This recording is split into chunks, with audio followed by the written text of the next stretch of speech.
En este vídeo vamos a presentar la primera práctica de la asignatura Metodología de la Programación.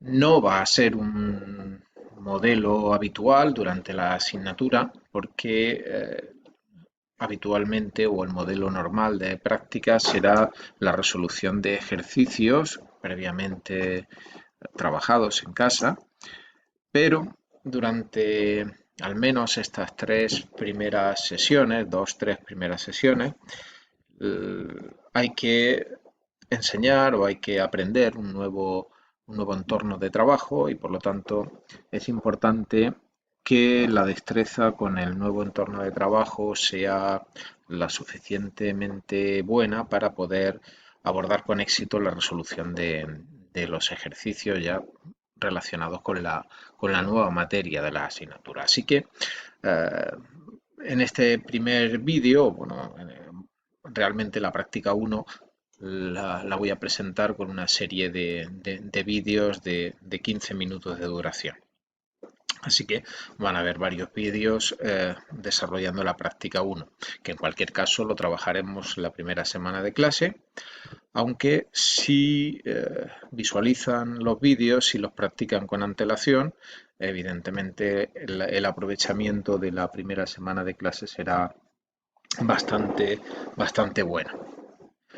Bueno, pues en esta primera práctica hablaremos del modelo de compilación en C++. Vamos a ver cómo todo lo que hemos estado utilizando para escribir y obtener programas ejecutables en fundamentos de programación, todo ese proceso que se resumía en un simple clic, realmente es un proceso bastante más complejo del que hasta ahora conocíamos.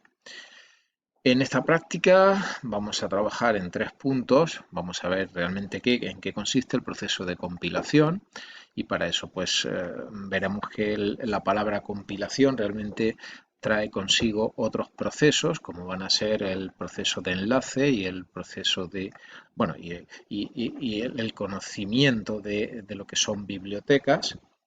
Veremos que va a haber un programa que nos va a ayudar a gestionar todo ese proceso, que va a ser el programa G++, y luego veremos un ejemplo completo en el cual todos los conceptos que vamos a aprender en esta práctica se van a poner de manifiesto y se van a practicar. Bueno, pues en esta figura resumimos el proceso completo de la compilación desde ficheros escritos en código fuente hasta obtener ficheros ejecutables. Hasta ahora, evidentemente, nada de lo que hay aquí nos preocupaba mucho en la asignatura. Vamos a verlo. Bien, nuestra preocupación hasta el momento ha sido bastante poca, porque simplemente nos preocupábamos de escribir un código en C++, aquí tiene el código más sencillo que puede escribir, y una vez que teníamos el programa escrito, este sería un programa fuente al que hemos llamado saludo CPP, para nosotros el proceso de compilación se reducía básicamente en pulsar en este botón de compilar, donde vemos que se nos muestra una serie de mensajes donde nos dice procesando el fichero fuente, nos dice qué compilador es el que está trabajando, cuál es la orden que se está ejecutando. Por cierto, fíjese, g++.exe. Esto nos tiene que dar una idea de lo que vamos a aprender ahora mismo.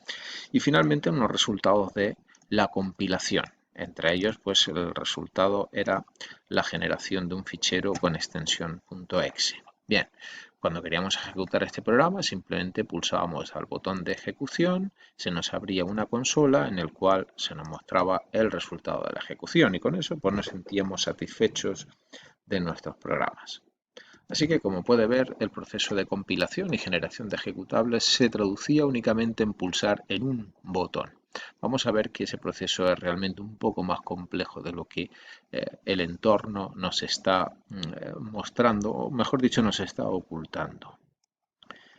Bien, entonces partimos de que disponemos de un fichero en código fuente, aquí lo tenemos con extensión CPP, y nuestro objetivo es generar un fichero ejecutable. Digamos que el hecho de pulsar clic en el entorno, en el IDE, en este caso era del dep C++, nos hace que se desencadenen todos estos procesos hasta llegar a la obtención del fichero ejecutable. Bien, lo primero que debemos resaltar y para ya diferenciar con lo que estamos acostumbrados es que los ficheros que intervienen en todo este proceso se colocan en distintos directorios, en distintas carpetas. Aquí los tiene enumerados. La carpeta src es la que va a contener ficheros en código fuente, la carpeta include es la que va a contener ficheros con extensión .h, ficheros de cabecera, la carpeta obj es la que va a contener ficheros en código objeto, código intermedio, no ejecutable, la carpeta lib es la que va a contener ficheros de biblioteca, library, y la carpeta bin es la que va a contener los ficheros ejecutables, aquellos que son directamente ejecutables. En el caso de GNU Linux, los ficheros ejecutables no tienen extensión, a diferencia de los ficheros en Windows que tienen como extensión .exe. Así pues, esta es la primera diferencia que encontramos, que cada tipo de fichero va a tener un lugar distinto. Así que lo primero que debería hacer es crear todas estas carpetas son hermanas y todas estas carpetas deberían colgar de una carpeta raíz, en este caso yo le he llamado MP, pero ustedes pueden llamarle como mejor les convenga. En cualquier caso, no hay ningún problema en que todos los ejercicios que realicen durante este curso, todos ellos, estuvieran alojados en un sistema de carpetas como este de aquí. No es preciso que tengan, ni siquiera recomendable que tengan una carpeta práctica 1 y dentro de esa carpeta crear todo este sistema de carpetas, otra carpeta práctica 2 donde se duplique el sistema de carpetas. No, ni mucho menos. Sería mucho más aconsejable, sería aconsejable tener una única carpeta MP y colgando de esa carpeta un único sistema de archivos donde en la carpeta src, por ejemplo, tuviera todos los ejercicios de todas las relaciones de ejercicio, de todas las sesiones de prácticas, todos los ficheros con extensión CPP. No es mala idea. Bueno, pues eso sería lo primero que debería hacer para empezar a trabajar. Bueno, por lo tanto, vamos a suponer o vamos a pensar que contiene o que tiene ficheros en código fuente con extensión CPP y también ficheros de cabecera con extensión .h. Bien, vamos a ver en qué consiste el primer paso de la compilación. El primer paso de la compilación es el llamado realmente compilación, que consiste en tomar ficheros en código fuente y generar como resultado ficheros en código objeto. La extensión del código objeto es .o. Observe que intervienen en este caso tres carpetas, src include con código fuente y obj con el código objeto, el resultado de la compilación. Los programas que intervienen son dos, que son el preprocesador y el compilador. Realmente preprocesador y compilador son dos etapas o dos fases del mismo proceso. El preprocesador es el que toma el código fuente, tal como nosotros lo escribimos, y genera lo que se llama el código fuente preprocesado, listo para ser compilado. Y el compilador ya es el que realiza la tarea de compilación y generar el código objeto. Básicamente lo que hace el preprocesador es eliminar los comentarios del código fuente y procesar lo que se llaman directivas de preprocesamiento. Vamos a ver algún ejemplo hoy, aunque poco a poco iremos aprendiendo las distintas directivas. La idea es que el compilador, una vez que finaliza su tarea y si es capaz de generar código objeto, lo que ha hecho ha sido analizar la sintaxis del código, o sea, comprobar que lo que está traduciendo es código de C++ y está bien escrito, y generar código no directamente ejecutable, porque ese código normalmente va a tener huecos, o sea, va a tener llamadas a funciones que no se encuentran en el código fuente y que por lo tanto deben completarse posteriormente. Digamos que se quedan pendientes de resolver. Eso es lo que se llama el código objeto.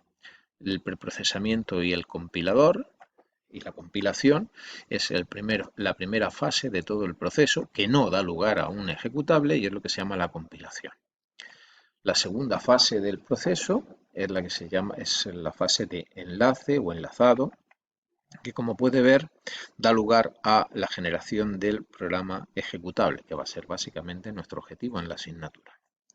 El programa enlazador toma ficheros en código objeto, toma bibliotecas, resuelve, completa todos los huecos que contenía el código objeto, rellenando esos huecos con el contenido de bibliotecas. Posiblemente pueda rellenar esos huecos con otros ficheros objeto. Veremos que una biblioteca no es más que una colección de módulos objetos, pero en definitiva lo que hace es completar ese código objeto y una vez que están todos los huecos resueltos genera un fichero ejecutable. Esto sería el proceso completo de la compilación.